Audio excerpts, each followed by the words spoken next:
Inuunahan ni Pangulong Noynoy Aquino ang pagdiriwang ng ika-114 na anibersaryo ng ating kalayaan. Siya mismo ang nagtaas ng watawat sa Baraswain Church sa Malolo sa Bulacan.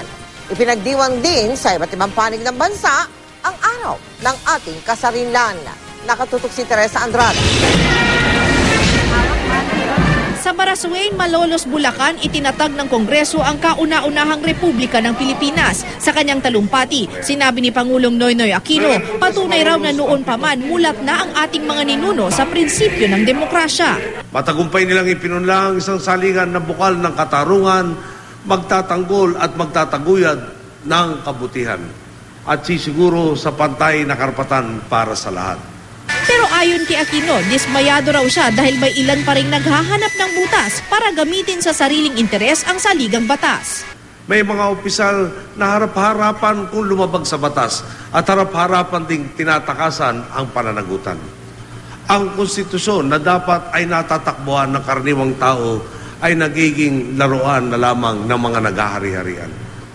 Kung umasta sila, animoy hawak nila ang piring ng katarungan para bang lisensyado silang palitan, bawasan, ibahin at baliktarin ang konstitusyon. Hindi rin pinaligtas ni Aquino si dating Chief Justice Renato Corona. Karapatan ng mga Pilipinong malaman ang katotohanan at maramdamang buhay ang demokratikong sistema sa bansa.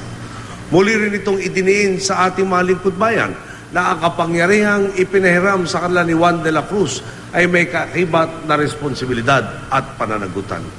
Kasabay nito, itinaas din ang watawat ng Pilipinas sa iba't ibang lugar sa bansa bilang paggunita sa araw ng kasarinlan. Si Vice President Jejo Marbinay ang nanguna sa selebrasyon sa Rizal Park.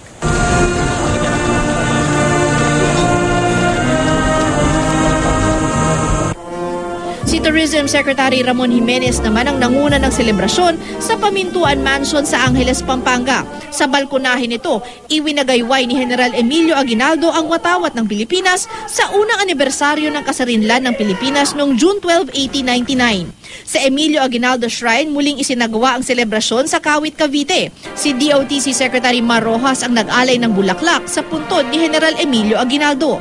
Sa gitna ng programa, biglang nagsisisigaw ang ilang mga nakapuslit na rallyista.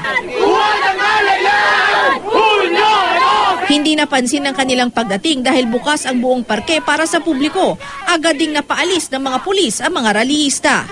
Nagkaroon din ng selebrasyon sa Pinaglabanan Shrine naman sa San Juan, sa pangunguna naman ni Senador Coco Pimentel.